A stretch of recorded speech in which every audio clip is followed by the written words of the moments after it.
అందరికీ నమస్తే. ఒకప్పుడు ఏపీ సీఎం చంద్రబాబు నాయుడు చేసిన పనే ఇప్పుడు రేవంత్ రెడ్డి గారు చేస్తున్నారా? ఇట్లాంటి అనుమానం వస్తుంది. ఎందుకంటే తెలంగాణ అస్తిత్వానికి, తెలంగాణలో బాగుపడాలనే ఒక వాతావరణానికి చంద్రబాబు నాయుడు చెక్ పెడుతూ వచ్చిండ్రు.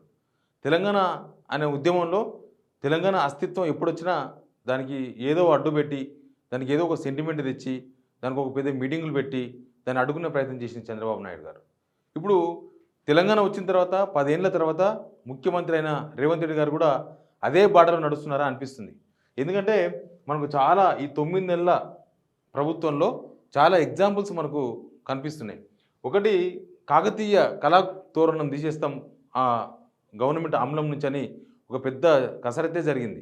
దానిలోకెళ్ళి చార్మినార్ అవసరం లేదన్నారు. ఇవన్నీ కూడా వారసత్వానికి నిజామో లేకపోతే ఇంకొక కాకతీయులకో వారసత్వానికి ఇది చిహ్నం కాబట్టి నేను తీసేస్తా, ఇది రాజరికపు గుర్తులు అని చెప్పి అప్పట్లో గొడవ చేసింది, మీకు గుర్తుంది.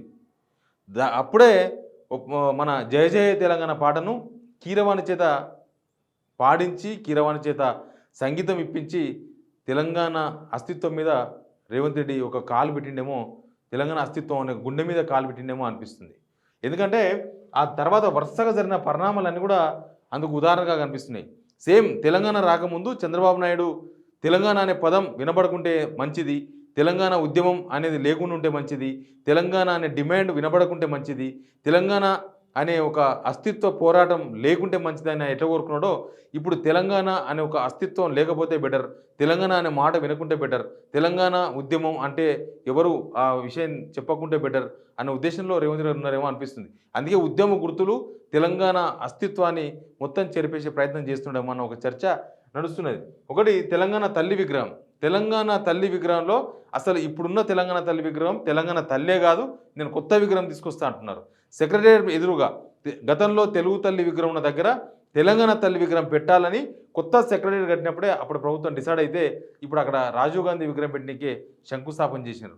మరి తెలంగాణ తల్లి పరిస్థితి ఏంటంటే 4 గోడల మధ్య బందీ ఎన్నికే, లోపల ఎవరు చూడని ప్లేస్, ఎవరి ఫోన్ ప్లేస్, ఎవరికి అక్కడ పోనీకి కనీసం అనుమతి కూడా రాని ప్లేస్లో తెలంగాణ తల్లి విగ్రహం కడుతున్నారు.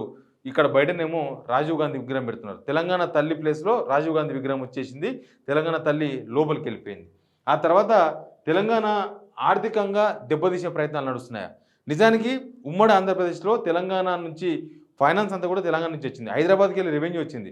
కానీ ఆ డబ్బులను తీసుకొని పోయి సమైక్యాంధ్రలో ఆంధ్రప్రదేశ్లో అవన్నీ కూడా ఖర్చు పెట్టుకున్నారు. ఇక్కడ హైదరాబాద్కి వెళ్ళి వచ్చిన డబ్బులు మన తెలంగాణ ప్రజానికి, మన తెలంగాణ పల్లెలకు రాకుండా అక్కడ ఖర్చు పెట్టుకున్నారు. ఒకసారి ఇప్పటికీ పరిశీలించండి. ఈ 10 ఏళ్లలో కొంత మన పట్టణీకరణ పెరిగింది, ప్లస్ అర్బన్ పెరిగింది. లేకపోతే మన దగ్గర టౌన్లు చాలా తక్కువ. ఆంధ్రప్రదేశ్కి పోతే అడుగున టౌన్లు అంటే అక్కడ ఒక కంపెనీలు వస్తాయి, టౌన్లు అంటే అక్కడ ఉద్యోగాలు దొరుకుతాయి, అక్కడ కొంతమందికి బతుకు దొరుకుతుంది. మన తెలంగాణకు వస్తే చెప్పుకోదగ్గ తెలంగాణ వచ్చే వరకు చాలా కొన్ని మాత్రమే ఉండేది. ఇప్పుడు కొత్త జిల్లాలు అయిన తర్వాత అవన్నీ కూడా కొద్దిగా పెద్ద టౌన్లుగా మనకు కనిపిస్తున్నాయి. కానీ తెలంగాణ ఉద్యమం టైంలో చూస్తే చాలా తక్కువ పేరెనికగల టౌన్లు. హైదరాబాద్ తర్వాత ఏముంది అంటే ఒక వరంగల్ పేరో ఇంకొక పేరో 2-3 టౌన్ల పేర్లు మాత్రమే కనిపించేది. ఇప్పుడు తెలంగాణలో కొంత టౌన్లు పెరిగినాయి. అట్లా తెలంగాణ ఒక ఆర్థిక వ్యవస్థ మీద దెబ్బ కొట్టే పరిస్థితులు నడుస్తున్నాయా? అప్పులైనాయని, ఆ అప్పులు చేసింది గత ప్రభుత్వం అని ఒక పెద్ద చాంతాడంత లెక్క చెప్పి మళ్ళీ వీళ్ళు వచ్చిన తర్వాత అంతకు మించిన లెక్కలు చెప్పే ప్రయత్నాలు చేస్తున్నారు. వీళ్ళు ఇప్పటి వరకు 80,000 కోట్ల అప్పు చేసినారు. ఒక్క స్కీమ్ అమలు చేయకుండా, ఒక ప్రాజెక్ట్ చేపట్టకుండా 9 నెలల్లో వీళ్ళు చేపట్టిన అప్పు 80,000 కోట్లు. ఇదే 9 నెలల్లో 80,000 కోట్ల అప్పు అయితే ఏమీ చేయకుండా ఇంకా 5 సంవత్సరాల్లో దాదాపు 6-7 లక్షల కోట్ల అప్పు అవుతుంది ఏమీ చేయకుండా.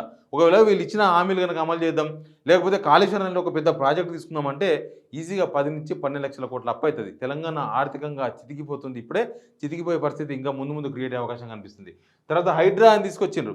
హైడ్రా అని చెప్పి చెరువుల పరిరక్షణ అని చెప్పి వినసొంపోయిన మాటలు చెప్పి పేదల ఇల్లు కూలగొట్టేసి మొత్తం ఎక్కడ ఏ ఇల్లు చెరువులో ఉందో, ఏ అపార్ట్మెంట్ చెరువులో ఉందో తెలియకుండా చేసి అసలు దానికి ఒక విధి విధానం లేకుండా హైడ్రాకు మొత్తం రియల్ ఎస్టేట్ను డమాలనిపించారు. రియల్ ఎస్టేటు ఎలక్షన్స్ ముందు బాగున్నది, ఎలక్షన్స్ తర్వాత ఎలక్షన్స్ కోసం వీక్ అయిందేమో అనుకుంటే కొత్త గవర్నమెంట్ వచ్చిన తర్వాత 9 నెలలైనా కనీసం కోలుకోలేదు. హైడ్రా వచ్చిన తర్వాత అసలు రియల్ ఎస్టేట్లో కొనాలన్నా అమ్మాలన్నా మొత్తం ఇబ్బందులు పడిపోతున్నారు. అసలు ఈ రియల్ ఎస్టేటే లేకుండా చేసే ప్రయత్నం నడిచింది.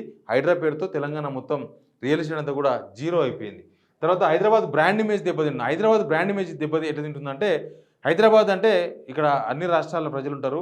దేశంలో ఉన్న అన్ని రాష్ట్రాల ప్రజలు బతకనీకి వస్తారు. హైదరాబాద్ అనేది ఒక బ్రాండ్.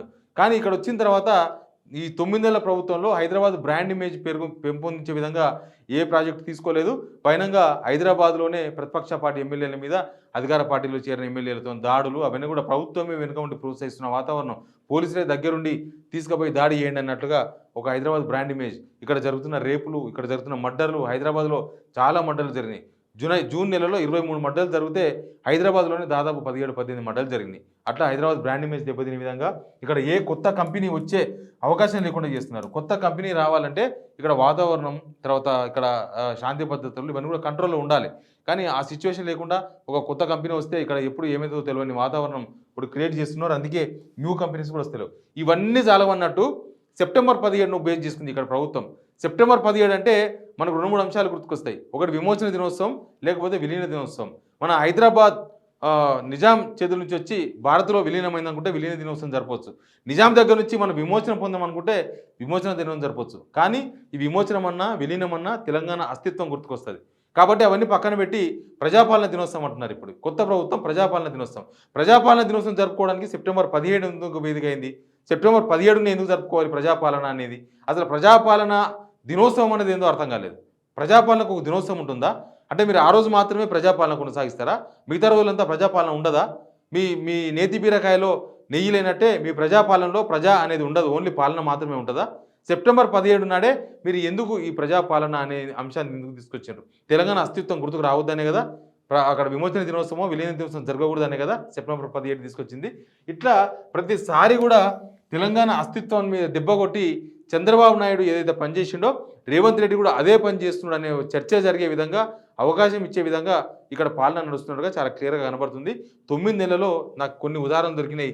ఇంకా చాలా ఇష్యూస్ ఉన్నాయి. తెలంగాణలో తెలంగాణ అనే ఒక పదాన్ని తీసేస్తారేమో. టీఎస్ తీసేసి టీజీ చేసిండ్రు. టీఎస్ ఉన్నప్పుడు టీజీ ఉన్నప్పుడు ప్రజలకు ఒరిగింది ఏమి లేదు. టీజీ అయినా టీఎస్ అయినా అది తెలంగాణ స్టేట్కు, తెలంగాణ రాష్ట్రానికి ఒక ప్రతీక.